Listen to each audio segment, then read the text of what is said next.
Welcome to our story tonight, called The Ripple Effect, a journey through the garden of life. It is a story of how generosity, kindness, and love often return in unexpected ways, enriching your life when you least expect it. This is your time, a gentle pause in the rhythm of life, to relax, unwind, and prepare for the soothing journey that lies ahead. In just a few moments, you'll be guided into a peaceful state, ready to fully enjoy the sleep story that will follow. For now, all you need to do is rest, listen, and allow yourself to drift into the perfect state of calmness and ease. Let's begin by settling in. Find a position that feels just right, soft, cozy, and comfortable. Perhaps you've tucked yourself into bed or found a quiet, relaxing spot. Wherever you are, feel your body resting fully on the surface beneath you. Feel the way it supports you, cradling you in comfort, inviting you to let go. Take a slow, deep breath in now. Fill your lungs with calmness, letting that breath spread through every corner of your body.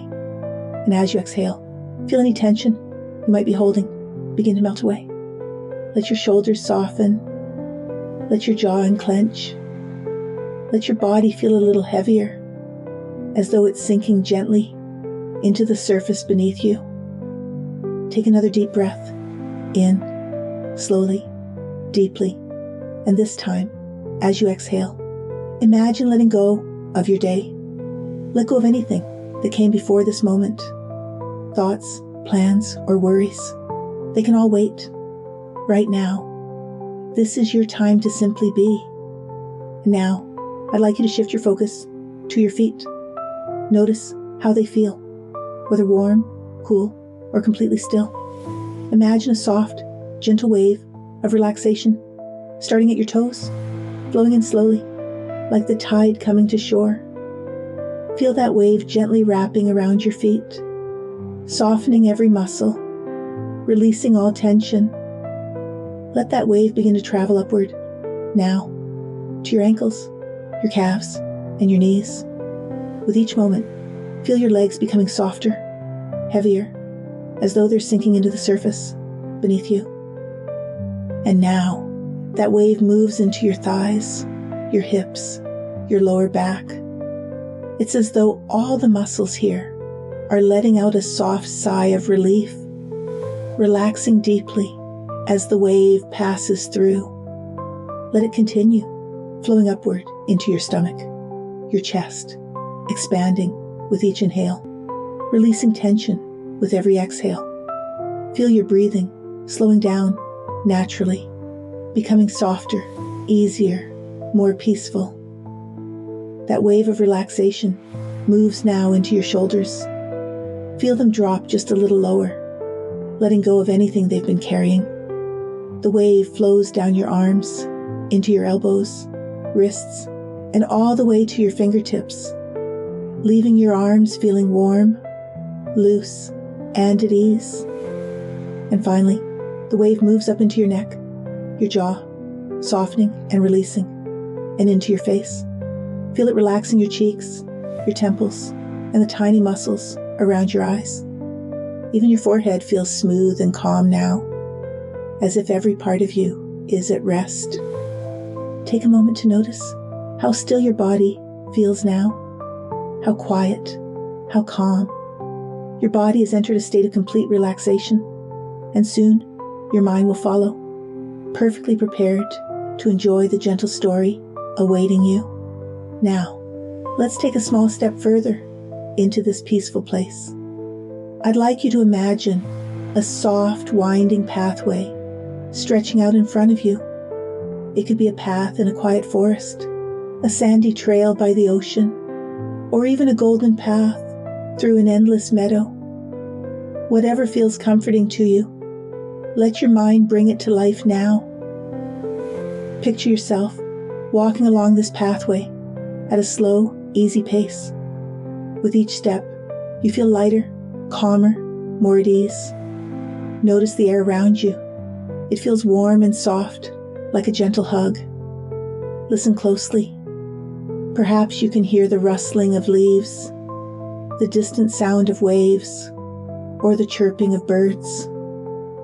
With each step you take, you feel yourself leaving behind the noise and busyness of the day. Step by step, you're moving toward a space of quiet, comfort, and rest. This path is taking you exactly where you need to be, guiding you toward the perfect state to enjoy your story and, eventually, a deep, restful sleep. And as you walk, I'll count down slowly from 10 to 1. With each number, feel yourself sinking deeper into calmness, closer to that perfect state of relaxation. 10. Taking the first step. The path feels soft beneath your feet. 9. Walking a little further now, leaving the day far behind you. 8. The air grows quieter, stiller, peaceful. 7. Your body feels so light, as though you're floating along. 6. Calmness washes over you like a gentle breeze.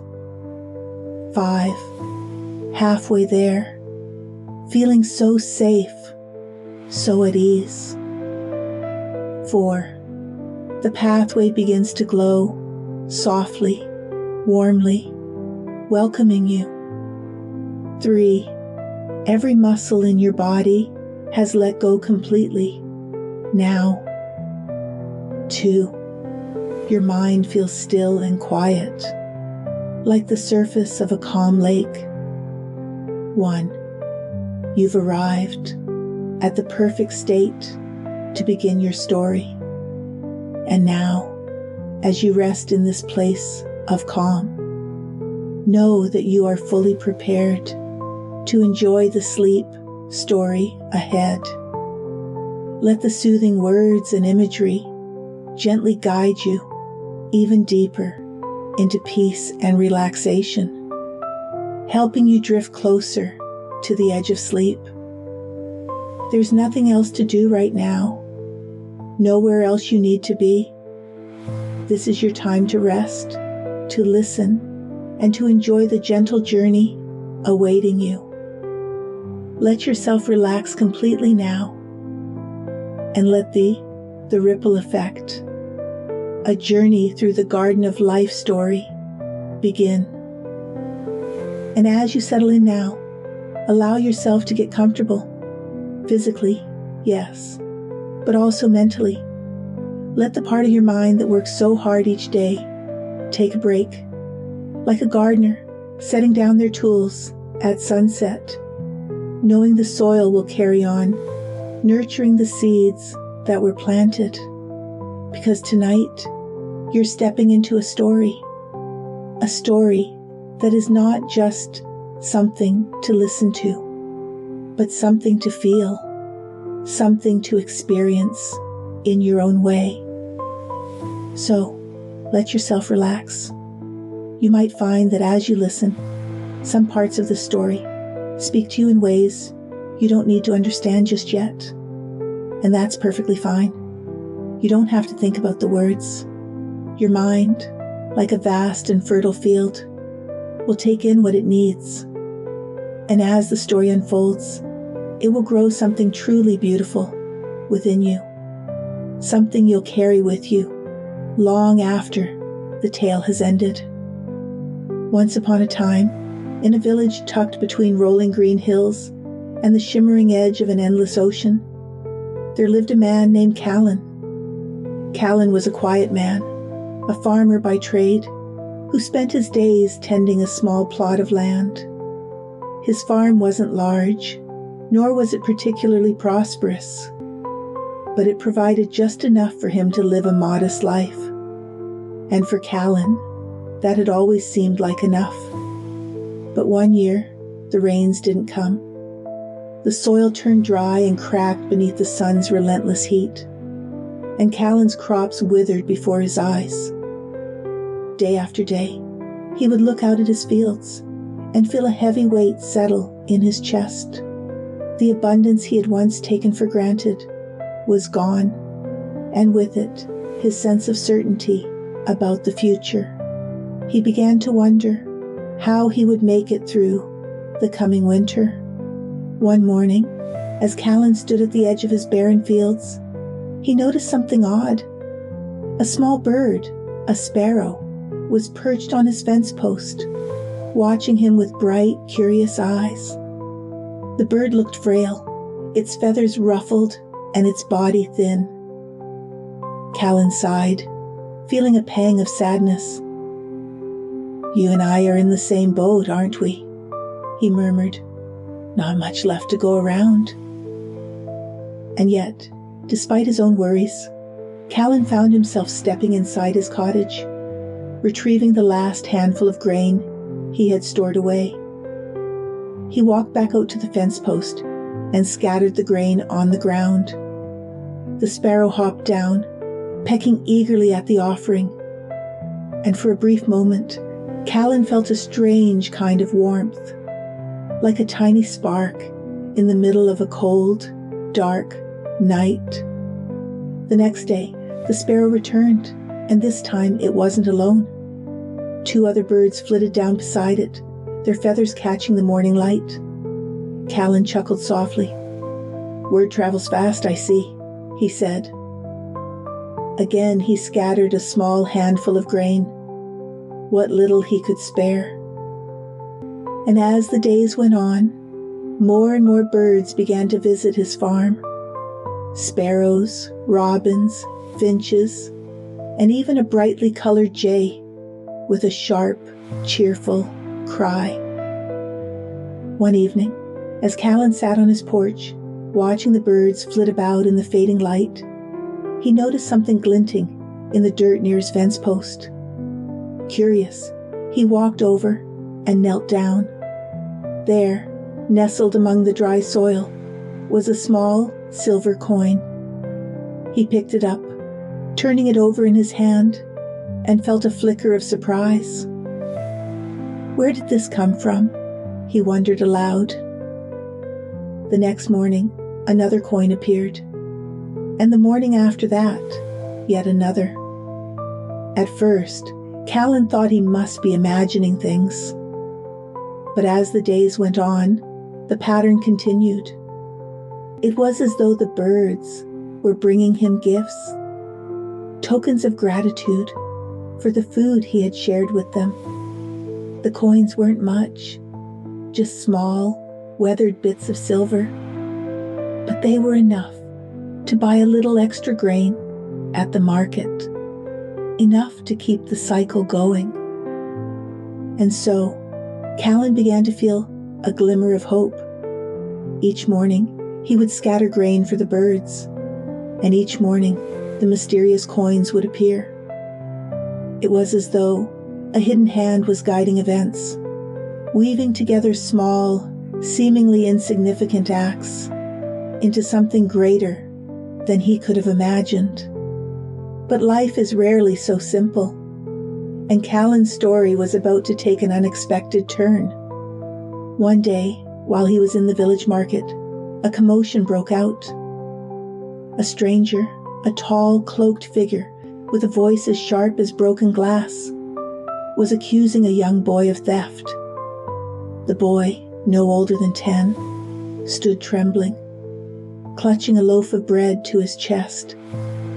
Callan felt a knot tighten in his stomach.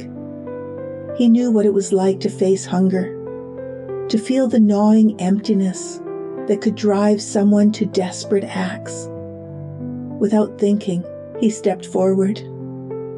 "I'll pay for the bread," he said, holding out one of the silver coins he had saved. The stranger turned to him, their eyes narrowing. "And who are you to meddle in someone else's business?" "Just a farmer," Callan replied. "But the boy doesn't need punishment. He needs a chance." The stranger stared at him for a long moment. then snatched the coin from his hand. "Very well," they said, before disappearing into the crowd. The boy looked up at Callan, his eyes wide with disbelief. "Why did you do that?" he asked. "Because someone once helped me when I needed it," Callan said simply. "And maybe, one day, you'll help someone else." Weeks passed, and Callan's life began to change in ways he couldn't have predicted. The boy he had helped, whose name he learned was Thomas, began visiting the farm, eager to lend a hand. Together, they cleared the fields, mended fences, and planted new seeds. Thomas worked with a quiet determination, and Callan found himself growing fond of the boy's company. Then one afternoon, a stranger arrived at the farm. She was a woman dressed in simple but elegant clothing, with a presence that seemed to radiate warmth. "I hear you've been feeding the birds," she said, her lips curving into a gentle smile. Callan blinked in surprise. "How did you—" "The world has its way of noticing kindness," she said, "and it has its way of repaying it." She reached into her satchel and pulled out a small, intricately carved box. "This is for you," she said, placing it in his hands. Callan opened the box and felt his breath catch. Inside were dozens of tiny, shimmering seeds, each one glinting like a droplet of liquid gold. "What are these?" he asked. "Plant them," the woman said, "and you'll see." Callan did as she instructed, and over the weeks that followed, something extraordinary began to happen. The seeds grew, not into ordinary crops, but into plants unlike anything he had ever seen. Their leaves sparkled as though dusted with starlight, and their fruit was sweeter than anything Callan had ever tasted. Word of the miraculous plants spread quickly, and soon people from neighboring villages began visiting the farm. They came with baskets and sacks, eager to trade for the precious fruit. For the first time in his life, Callan's farm was not just surviving, it was thriving. But Callan didn't keep the abundance for himself. He shared it freely, giving to those in need, just as he had given to the birds, just as he had given to Thomas. And the more he gave, the more seemed to return to him, as though the universe itself was echoing his generosity. Years later, as Callan sat on his porch, watching the sun dip below the horizon, he reflected on the journey that had brought him here. He thought of the sparrow that had landed on his fence post that fateful morning. He thought of the boy with the loaf of bread. He thought of the stranger who had given him the seeds, and of the countless lives that had been touched by the fruit they bore. And he realized something. Life is like a vast and intricate garden, where every act, no matter how small, is a seed. Some seeds sprout quickly, while others take time. But every seed has the potential to grow into something extraordinary, something that nourishes not just the one who planted it, but everyone it touches. And as Callan closed his eyes, the sound of birdsong filled the air, a reminder that even the smallest acts of kindness can set off ripples that reach farther than we can ever imagine. And now, as you rest, perhaps you'll find yourself reflecting on the seeds you've planted in your own life. Or maybe you'll simply let the story settle within you, like a seed finding fertile soil, knowing that in time it will grow into something beautiful. And as you drift into sleep, you may find yourself dreaming of gardens, of ripples, and of the quiet, gentle truth that generosity kindness, and love always return to us in the most unexpected and miraculous ways. Good night, sweet dreams.